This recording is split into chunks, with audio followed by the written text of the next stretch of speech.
क्या काम करते हैं आप? ये चमड़े की मजदूरी। किस तरह से आप रोज जो रोजमर्रा का काम होता है वो किस तरह से रोजमर्रा का हमारे यहाँ रोजमर्रा का काम नहीं होता। जब काम हुआ तभी काम करने पे जाते हैं, वरना घर पे बैठे रहते हैं। अगर जो 8 दिन में काम लग गया, जानवर वानवर खत्म हो गया, तो उसको छील के लाना है, नमक लगाना है, उसके बाद उसको बेचना है। उसका आधा पैसा हम ठेकेदार को दे देते हैं। आधे में जो 200-300 मिलता है उसमें अपना पालन पोषण करते हैं, बच्चों को पालते हैं, या तो फिर कोई दूसरा काम मिल जाता है 150 का, तो वो कर लेते हैं। बताइए, आप कभी अपने जिंदगी में भेदभाव महसूस किया है? हाँ, किया है, आज भी करते हैं। किस तरह का? इस तरीके का कि मान लो कि कहीं जाते हैं बाजारों में, जो जानते मानते हैं कि ये बीमार हैं, जमादार हैं, तो हाथ से सामान न देना। अगर चाय पी रहे हैं तो कह देंगे कि भाई ये गिलास खुद धो, और तुम लोग बीमार हो, ये है वो, गंदा काम करते हैं, ये है वो, मतलब पकते हैं।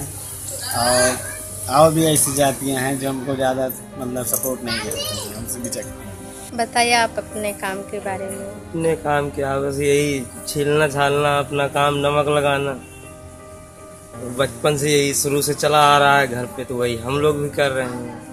बचपन में कोई ऐसा समय याद हो, कोई ऐसी घटना याद हो जब आपको बहुत ऐसे लगा हो कि मेरे साथ ये क्यों हो रहा है? बचपन में यही है कि हमारे बाप दादा इस कार्य से जुड़े रहे, तो हमको कभी ये महसूस नहीं हुआ कि ये काम कैसा है। पैसा आता रहा, खाते पीते रहे, पहनते ओढ़ते रहे, सारी सुविधाएं एक बात है, न पूरी मिली तो कुछ % मिलती रही। हमको ये महसूस नहीं होने दिया बाप दादों ने, वो करते रहे। अब आज जो बच्चे हैं तो अपना पेट काट के बच्चों को पूरा कर देते, तो उनको नहीं महसूस होती है। तो ये बताइए, अपने काम के बारे में कभी कुछ लगता है कि आपके साथ भेदभाव होता है?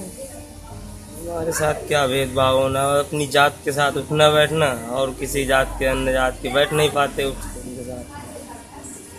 ऐसे क्यों लगते हैं? दूसरे के साथ क्यों नहीं बैठ पाते?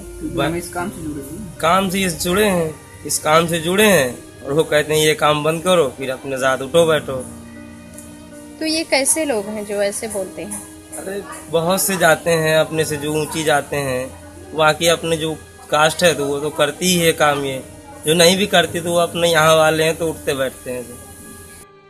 ये जो दलितों की जो गवर्नमेंट हिमायती है, उसमें एक बहुत बड़ा फार्मूला अडॉप्ट किया है। वो कैसे है कि जो दलित महिलाओं या पुरुषों के साथ में जो अत्याचार होता है, उसमें गवर्नमेंट की तरफ से जो है अनुदान दिया जाता है निःशुल्क। अब तो उसका जो है वो क्राइटेरिया बढ़ा दिया गया है। अगर बलात्कार की घटना है तो उसमें 5-6 लाख रुपए, मर्डर है तो 8-10 लाख रुपए, और भी उस तरह की संगीन उस तरह की धाराएं हैं SC/ST की, उसमें अलग अलग जो है उनको अनुदान राशि मिलती है। थोड़ी बताइए किस तरह से आप लोग भेदभाव महसूस करते हैं? भेदभाव के लिए दीदी, जैसे हम लोग इधर जाते हैं किसी भी जात में या मार्केट जाते हैं, जो हमको पहचानता है, तो जानता है कि ये इधर की रहने वाली है, शक्ल से जानता है, तो क्या है कि वो दूर से निकलते हैं, भेदभाव रखते हैं, छूना पसंद नहीं करते हैं। कोई अगर हम लोग को छू लेता है या धोखे से छू जाता है तो नहाना पसंद करता है, हम लोग से इतना मतलब भेदभाव रखते हैं। तो शादी वादी में किस तरह का भेदभाव होता है? मतलब यही कि अपने साथ नहीं बैठने उठने देते हैं, अलग बैठाते उठाते हैं, बस यही भेदभाव होता है। और क्या कहेंगे?